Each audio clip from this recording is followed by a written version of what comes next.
All right, guys, so we've got this big emerging problem for the important baby boomers generation, and what's happening underneath the surface could be really bad for a big part of the population that's essentially held up the entire US economy, and I'm not exaggerating. It has to do with the Social Security Administration coming under fire, and it just seems like the current priority from the White House is targeting SSA in a way where it's possible the agency's big disruptions, if not a total shutdown later on in the future. This has really big implications for all of us, even if we're not boomers. Now, I know that most of my viewers are millennials, but it still matters because almost everyone's parents are going to be impacted by this, unless, of course, you're super rich. Here's some more reason why we have to follow this. The baby boomer generation, these are folks born between 1946 and 1964. They make up a significant portion of the United States population. In 2025, a record 4.2 million Americans will turn 65, and 5 years later, by 2030, all baby boomers will be at least 65 years old. Now, last time there was a census report on it, the classification of the baby boomers generation was that they contribute approximately 21% of the entire US population. And a significant portion of baby boomers rely on Social Security for their retirement income. It's very important to them. According to a study by Retirement Living, over half of surveyed baby boomers depend heavily, quote unquote, or entirely on Social Security and other government programs, with nearly 1 in 5 relying 100% on these benefits. And similarly, this bank rate survey found that 69% of unretired baby boomers anticipate relying on Social Security to cover necessary expenses in retirement. And President Trump, Elon Musk, and DOGE have given a lot of uncertainty over the future of Social Security. People rely on Social Security for necessities. We're talking about Medicare, food, rent, the absolute basics. And now, the future of SSA is truly unknown. So this is important, and if you're new to my channel, I give updates on the political developments happening, the economy, and of course also the markets. Consider subscribing, turning on the bell so that you can be updated with the latest news.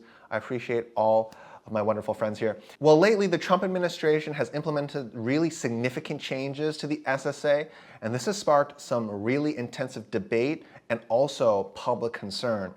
Since the beginning of the year, the Department of Government Efficiency, DOGE, led by Elon Musk, has introduced huge reforms targeting the SSA. We're talking about staff reductions, intense staff reductions, budget cuts, a shift towards online and in-person services, eliminating phone-based assistance.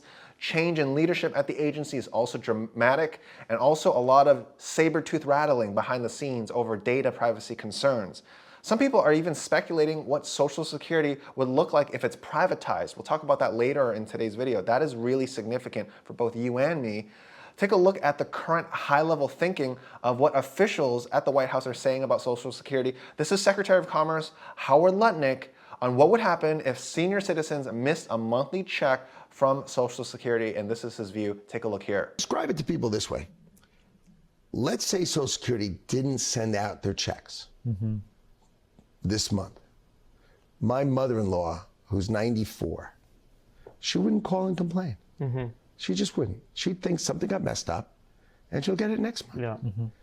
A fraudster always makes the loudest noise, screaming, yelling, and complaining. Anybody who's been in the payment system and the process system knows the easiest way to find the fraudster is to stop payments and listen. Yeah. Because whoever screams is the one stealing. Now, comment below what your thoughts are on this. I'd be interested in hearing your thoughts.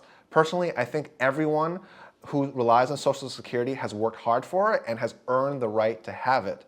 Now, President Trump has publicly stated that Social Security benefits will remain intact, but leader of DOGE, Elon Musk, has labeled the program a Ponzi scheme and is focused on eradicating fraud and inefficiencies within the agency. In fact, he called it the biggest Ponzi scheme of all time. Take a look at what he said here.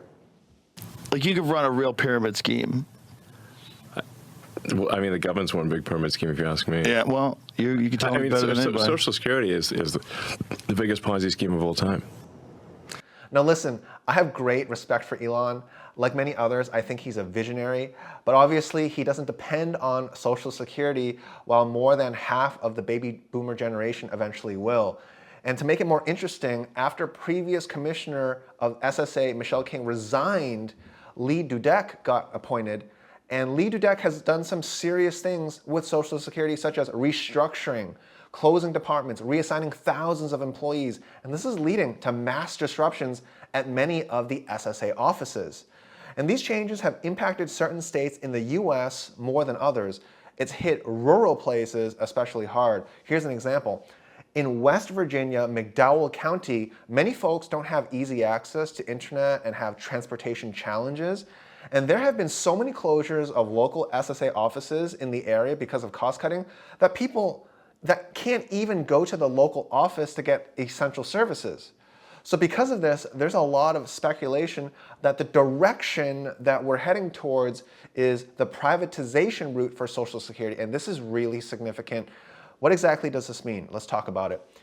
Privatizing Social Security means shifting it from a government-run program to one where individuals manage their own retirement funds through private investment accounts. Think about it like this. It's like eliminating pensions and relying on only your 401k, your retirement fund. So instead of paying into a collective system that guarantees benefits, people would contribute to personal accounts that invest in stocks, bonds, or other assets. Here's a table that shows this along with the benefits and the drawbacks. So basically, because public Social Security is about payroll taxes being collected today and then being paid back to you later, privatized Social Security is going to depend on stock market performance. And if the market were to keep behaving like it has been in late February or much of March of 2025 this year because of the tariff on, tariff off, tariff on, back and forth, I'd say a lot of people going into retirement would likely be in a lot of trouble. Let's take a look at this table here. So public Social Security, the way it's funding, the risks behind it, the management, the wealth distribution, protecting against inflation, the table is here to help you understand the difference between public Social Security and privatized Social Security. But the bottom line between the two is, one is the government will send you checks down the road once you're at a certain age, whereas in privatized Social Security, you have to rely on stock market performance. And if the US economy is weak, that could eventually lead to problems when it comes to market performance down the line, especially if stock market valuations are high like they are now. Now, there are some potential benefits of privatization. We can see here that you could potentially see higher returns.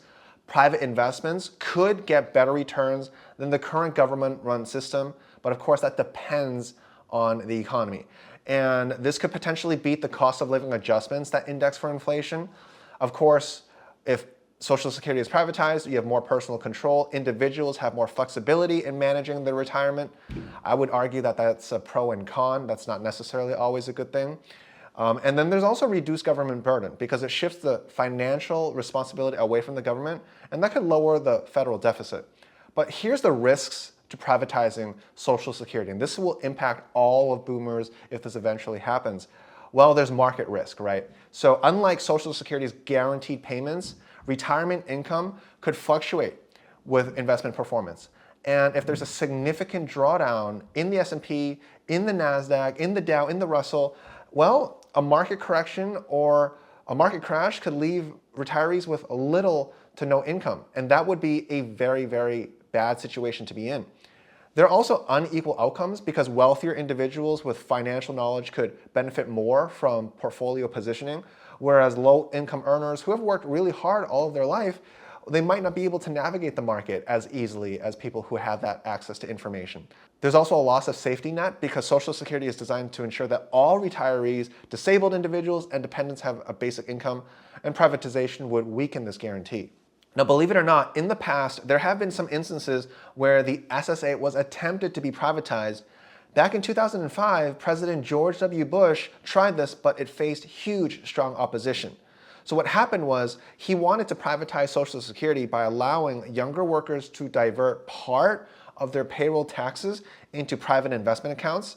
but because it faced such strong opposition, it was never enacted. In the 1980s, Chile also privatized its pension system, but decades later, many retirees found that their benefits were far too low, leading to widespread dissatisfaction, even protests, and that led to reforms and reintroduced government support. So if Social Security moves towards privatization under the Trump administration, it's absolutely certain that baby boomers, especially the lower income retirees, will be very impacted by this.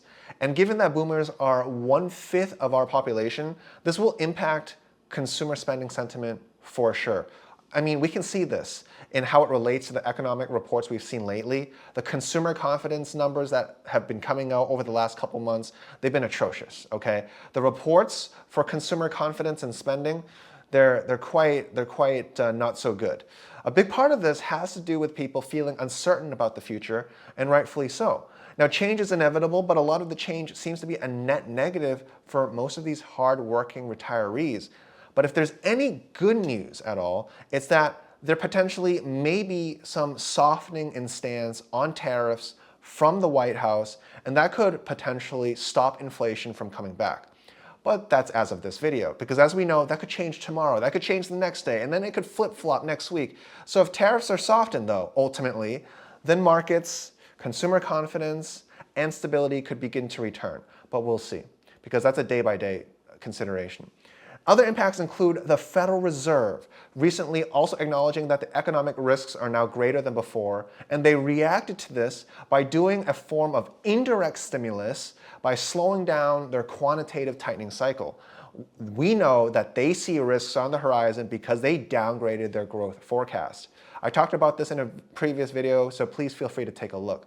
Anyway, I know that most of my viewers tend to be millennials, but if you're in that age bracket, your parents, our parents, we're all going to be impacted by this. Baby boomers are technically the richest generation in the US, and they represent 1/5 of our population. What happens when they stop feeling so confident about the future and stop spending? What's going to happen to our real estate market? What's going to happen to our economy? Social Security, along with so many other things happening at the White House, is a huge topic going forward. I'll talk more about it. I'm going to talk more about political developments, the latest updates on how to navigate the economy. For videos on the markets, watch this one here. Thanks, guys. Please subscribe, turn on the bell. Have a good one, and I will see you next time.